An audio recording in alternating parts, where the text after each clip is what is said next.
5 years. That's how long it's been since Matthew shattered me. And yet, the second I saw his name on the wedding invite, my hands started shaking.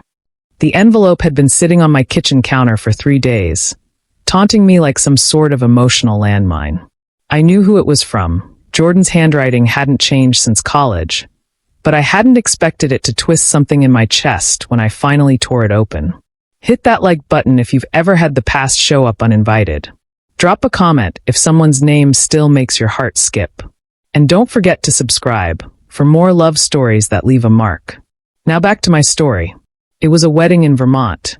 A beautiful venue. A long weekend full of laughter, old friends, and pastel place settings. It should have been something to look forward to. Except my eyes landed on the last line of the RSVP card and froze. Matthew Crane confirmed. I stared at his name until the letters blurred. I thought I'd trained myself not to flinch at it. After all, I hadn't spoken it aloud in 5 years. Not once. Not even when friends asked, "Whatever happened to that guy you lived with?" I'd just shrug, change the subject. Let them assume he moved away. Died, maybe. In some ways, it felt like he had. Because people who love you don't disappear. Not without a word. Not after 3 years of memories, of whispered plans for a future.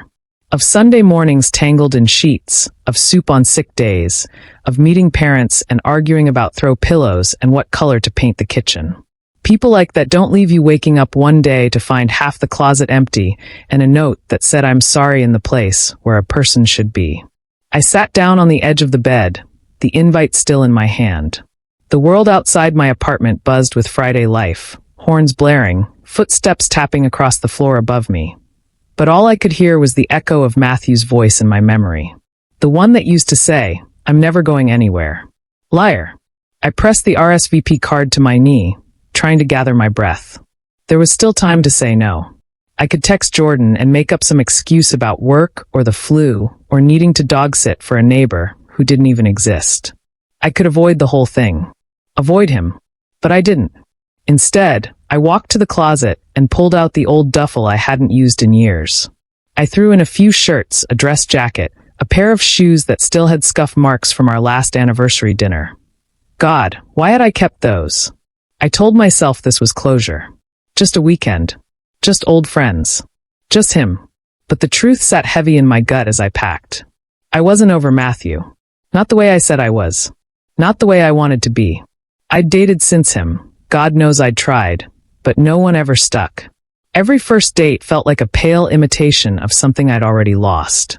Every new kiss reminded me how Matthew used to trace my jaw with his thumb like he was memorizing it. Every time someone asked what I was looking for, I didn't know how to say. Someone who left without telling me why and took my favorite sweater when he did.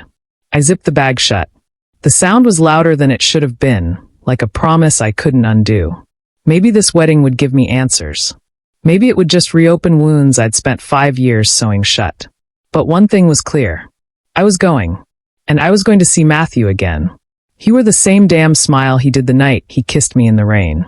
And just like that, I was 25 again, stupid and in love.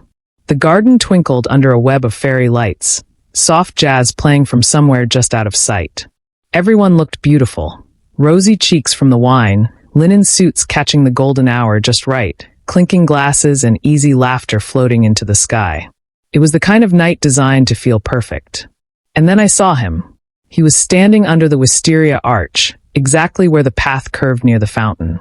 I would have spotted him even if the crowd were twice as thick. I always saw him first. Still tall. Still effortlessly magnetic. That crooked grin that always gave him away, like he was in on some private joke with the world. He laughed, tipping his head back, and I swear, it hit me like a wave. My throat tightened. My palms turned cold. 5 years vanished in a heartbeat. I wasn't the guy who built himself back up, who stopped checking his phone at 2 a.m. I wasn't the one who pretended not to flinch at his name. I was just his. Again. Unwillingly, achingly his. Eric.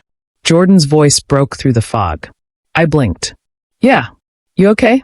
You look like you've seen a ghost. I gave a brittle smile. Something like that. I made it through the introductions, the welcome speeches, the fake laughs, and the too sweet wine, all while pretending I wasn't hyper-aware of the man across the garden. But the truth is, I didn't hear a single damn thing anyone said. Because eventually our eyes met. It happened over a toast. My glass was halfway to my lips when I felt it. That shift in the air. I looked up and there he was. Not laughing. Not smiling. Just looking. Like the world had narrowed to just the two of us. His gaze held mine too long for it to be casual. But not long enough to be anything else. It was maddening. Familiar. And it hurt. Because how dare he look at me like that after 5 years of silence? After vanishing without even the decency of a real goodbye? I wanted to march over there and say something scathing. Or maybe nothing at all. Maybe just walk past him like he didn't exist. But I didn't move. Neither did he. Eventually, someone touched his arm, and the moment shattered. He smiled again, that smile, and turned back to his conversation like he hadn't just cracked something open in me.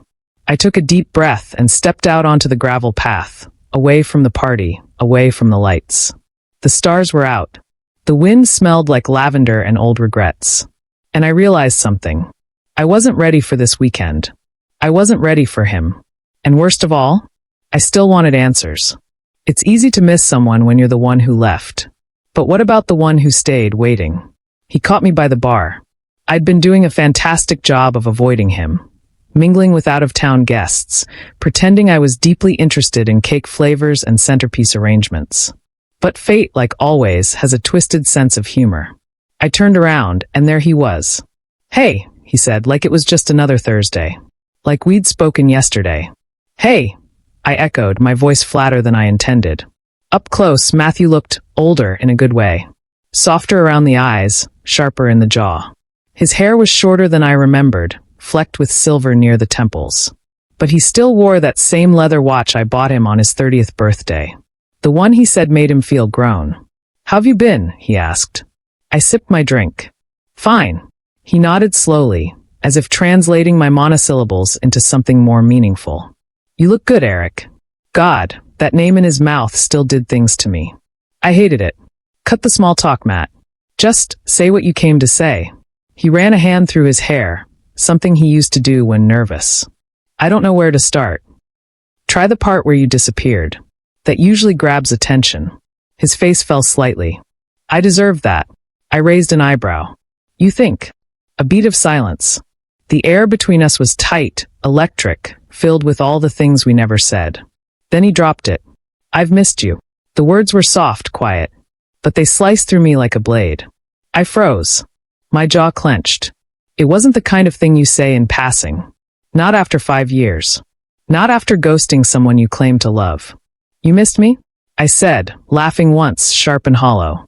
"That's rich." "I mean it, Eric." I stepped back. No, you don't get to say that. You don't get to waltz in, smile at me across a garden, and pretend like we're just two old friends catching up. You left. You walked out of my life without a damn word, and now you miss me. His lips parted, but I didn't let him speak. "I waited for you. For months. I checked my phone every hour. Do you know how pathetic that feels? Wondering what you did wrong. Why you weren't enough. And now you miss me?" He looked genuinely hurt, which somehow made it worse. Like he had the right to feel anything. "I didn't know how to say goodbye," he murmured. "You didn't have to know, Matt. You just had to try. Instead, you left me with silence. And now I have to carry all of it." A long pause stretched between us. The music behind us faded into background noise. I thought you hated me," he said finally. "I did," I whispered. "Maybe I still do. But the problem is, I never stopped loving you either." His eyes widened, but I was already turning away, retreating into the crowd, pulse racing like I'd just run a marathon. Because admitting that was worse than anger. That was real. And I wasn't sure I could survive real, not with him standing that close again. There were 5 spare rooms. 5. And yet somehow we got the same one. Fate. Or Jordan's twisted sense of humor. I stared at the key in my hand like it had betrayed me. Room 3B. Same as the one Matthew was holding. "Nope," I said, turning on my heel toward Jordan, who was already halfway up the stairs, grinning like the smug little matchmaker he was. "Talk to the caterers," he called over his shoulder, waving a dismissive hand. "I'm dealing with the linen disaster. You two can figure it out. Adults and all that." I turned back to Matthew. He looked as surprised as I felt, but there was something else in his expression too. Something unreadable. A flicker of guilt? Or amusement? I didn't ask. I just walked to the door and pushed it open. The room was annoyingly perfect. Soft lighting, thick curtains, neutral tones. The kind of place you could almost relax in, if not for the man hovering just behind you, the ghost of your greatest heartbreak. One bed. One. I turned slowly. There were 5 spare rooms. 6 if you count the loft, Matthew said helpfully. I shot him a look. He shrugged. I'll take the floor. Don't be dramatic, I said. We're not in a rom-com. He dropped his bag by the chair. No. If we were, we'd have kissed in the rain and had a happy ending. I blinked. That came too fast. Too sharp. Is this your version of light banter? He didn't answer. He just started unbuttoning his shirt, exposing a white undershirt beneath. I tried not to look. I really did. You okay with the left side? He asked, nodding at the bed. I don't care, I muttered, already regretting everything. The silence that followed was deafening. We moved like strangers around each other, brushing past to get to the bathroom, avoiding eye contact like it might detonate something. By the time we were both in bed, an ocean of unspoken words between us, I was wide awake, staring at the ceiling, counting regrets. Then he whispered, Do you ever think about that night in Seattle? My breath hitched. Seattle. Our last trip. The fight. The door that slammed. The goodbye that never came. Sometimes, I said carefully. He turned onto his side, facing me. I didn't look. I couldn't. I replay it in my head, he murmured. What I should have said. What I should have done. I closed my eyes. Don't do this, Matt. Not here. Not like this. A pause. I still dream about you. That was the thing about Matthew. He never raised his voice. He didn't need to.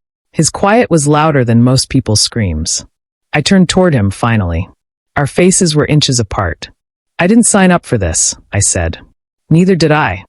And there we were, 5 years of silence, 5 feet of mattress, and 100 unsaid things between us. I rolled onto my back again, pulling the blanket higher. Sleep didn't come easy. Not with his breathing so close. Not with my heart beating that loud. And certainly not with the version of me that still wanted him whispering, just turn around. That night, I had another nightmare. And when I woke up trembling, he was already there, holding my hand like he never let go. It was the water again. The crashing waves. My name on his lips as I sank beneath them. The dreams always came in pieces, fragments of that last summer. A boat, a storm, the fight, the silence that followed. I never drowned in the dreams. I just floated weightless in regret.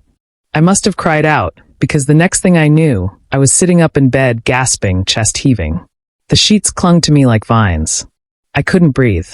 And then his hand. Warm. Familiar. Anchoring.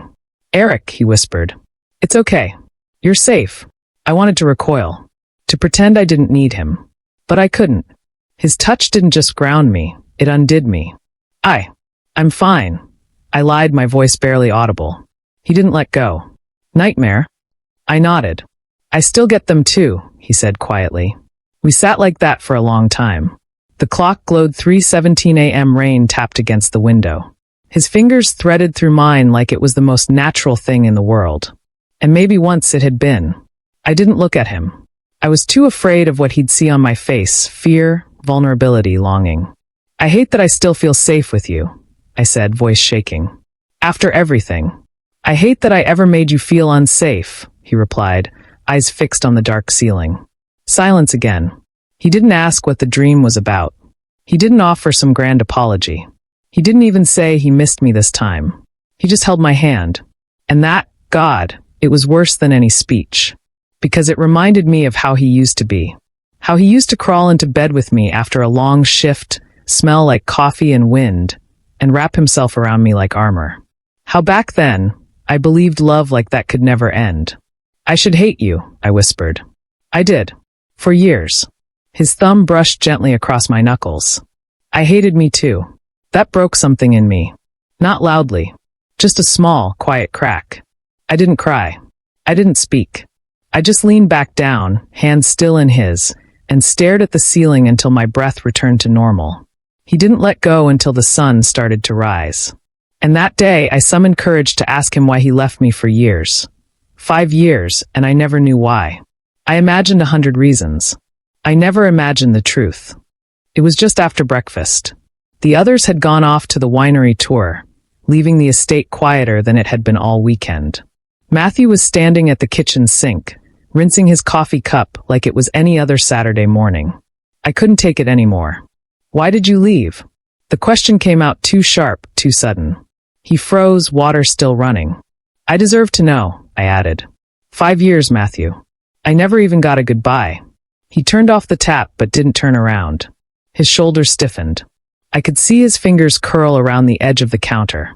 I've been rehearsing this answer for a long time, he said finally. But none of the versions ever sounded good enough. I don't need it to sound good. I need it to be true. He turned then slowly. There was no defiance in his eyes, just exhaustion. And shame. My mom was dying, he said. Pancreatic cancer. Fast. Aggressive. I found out 2 days before our anniversary. My breath caught. I wasn't expecting that. I'd imagined cheating. Cold feet. Boredom. Another man. But not this. You didn't tell me, I whispered. I didn't know how. I thought if I told you, I'd fall apart. And I couldn't afford to fall apart. Not with her fading, not with the bills, not with my own head screaming every minute of the day. I was drowning, Eric. And I thought if I let you in, I'd pull you down with me. I looked away, blinking back something dangerously close to tears. Because now the ghost of him that had haunted me for years was suddenly human again. Flawed, scared, breaking under weight I never saw. You could have just said that, I murmured. I know, he said. But I didn't think I deserved your love anymore. I didn't even recognize myself. So I did the coward's thing. I disappeared. He stepped forward. Not close enough to touch, but close enough to feel the heaviness between us. I regret it every day, he added. And what was I supposed to do with that? I wanted to be angry, to hold on to the righteous fury that kept me going all those years. But how do you scream at someone who was just trying to survive? I hated you, I said. I hated me too. Silence swelled in the space between us. Then I spoke, barely above a whisper. I would have stayed, you know. If you'd let me. His face crumpled. A tear slid down his cheek. I know, he said. That's what kills me. And then we kissed afterwards. We didn't plan it. God, I don't even know if we meant for it to happen. We were sitting on the window seat in the guest room, the late afternoon light pooling around us. I just told him about the nights I used to lie awake, replaying our last phone call, wondering if I'd said something wrong. He told me I hadn't, that it was never about me. Maybe that was what broke me. Or maybe it was the way he looked at me, like I was both a memory and a miracle. And then he leaned in. No asking. No hesitation. Just fire. His mouth crushed mine, and I didn't stop him. I couldn't. I kissed him like I was drowning and he was air. Like he was the only thing that could pull me back to the surface. It was teeth and tongues and too many unspoken things colliding all at once. I'd forgotten what it felt like to need someone like that. To fall apart and feel safe doing it. His hands were in my hair. Mine gripped his shirt like it would anchor me to the moment. It wasn't romantic. It wasn't neat. It was 5 years of heartbreak, apology, and longing. And when we finally pulled apart, breathless and stunned, neither of us could speak. Because what do you say after a kiss like that? I looked at him and saw the same question in his eyes. What the hell are we doing? And that's when it hit me. We weren't just revisiting the past. We were digging up something we never buried properly. But just because something's not dead doesn't mean it belongs in the light. I don't know what this is, I said, still catching my breath. Neither do I, he admitted, voice hoarse. But it's real. I wanted to believe that. God, I wanted to. But reality is a cruel thing. He still lived across the country. He still had guilt strapped to his back. And I had my guard. So I stood up, heart pounding. Maybe we're just trying to rewrite history, I said quietly. Maybe we're just two ghosts trying to remember what it feels like to be alive. He didn't stop me when I left the room. Didn't chase. Didn't call. And somehow that hurt even more than the kiss. And then he made a confession. His voice didn't shake when he said it. That's what scared me the most. It was the morning of the wedding.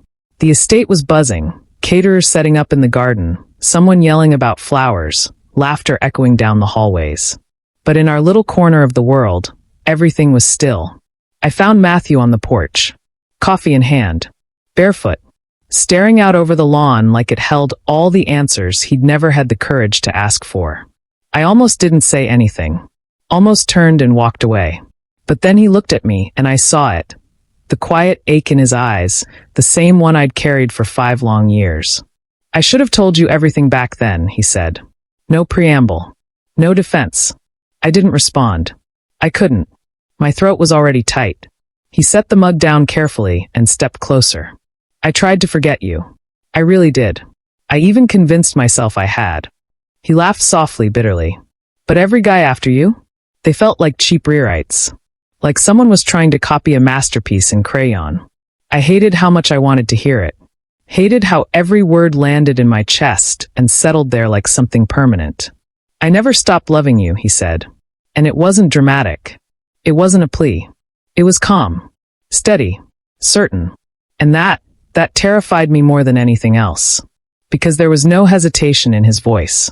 No guilt. Just truth. "I believed you were better off without me," he added. "But I wasn't better without you." The silence between us swelled, thick with history and hope and all the things we never said. I looked at him, really looked.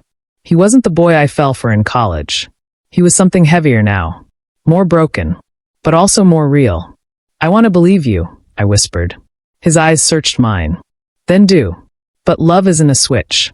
You don't just flick it back on after half a decade and expect the room to light up. It's a process. A risk. Love isn't the problem," I said. "It's trust." He nodded. "Then let me earn it. Not in a day. Not with just words. Let me show you." It wasn't a promise wrapped in poetry. It wasn't dramatic. It was quiet, sincere. And somehow that meant more. I didn't kiss him. I didn't hold his hand. But I sat down beside him. And for the first time since this whole mess began, I let myself imagine what it might look like if we started over. Not from where we left off, but from right here. Right now. Maybe we're not meant to start over. Maybe we're meant to continue, scars, history, and all. The wedding was beautiful. Vows were exchanged. Champagne flowed. Laughter danced in the summer air like something sacred. Jordan looked radiant. His husband cried. And in the middle of all that joy, I realized how much pain I'd carried into this weekend. How tightly I'd gripped my resentment like a shield. But joy has a way of softening things. Of reminding you that life still moves, even after your heart breaks. After the last dance and the final toast, the guests began to leave. One by one, the cars pulled away down the gravel drive. People hugged goodbye, promising to keep in touch. I stayed behind, helping fold chairs and box centerpieces. I needed something to do with my hands. I needed to delay the goodbye I knew was coming. Only it didn't come. When I turned around, Matthew was still there. "I canceled my flight," he said, almost shyly. "I figured if I leave now, it'll feel like last time. And I don't want you to remember me that way again." He didn't step closer. He didn't reach for me. He just stayed. Quiet. Present. "I'm not asking for forever," he added. "I'm not even asking for next week. I'm just asking, can I stay tonight? We can talk. Or not. We can sit in silence if that's easier. I want to be where you are. Even if it's only for a little while." And in that moment, something shifted. Because he wasn't trying to erase the past anymore. He wasn't pretending the damage didn't exist. He was simply offering me something real, his presence, his patience. "I don't know if I can trust you yet," I said honestly. "I know," he replied. "That's why I'm not asking you to. Not yet." We didn't kiss. We didn't make any promises. But we walked back inside together. We shared tea in the kitchen, feet brushing under the table. We talked about stupid things, weather, playlists, the caterer's obsession with figs. And when the silence came, it wasn't heavy. It was gentle. That night, I fell asleep beside him. Not in his arms, but close enough to feel his breath. And maybe that's what healing looks like. Not a grand gesture. Not a fireworks show. But a man who once walked away choosing to stay. Just for today.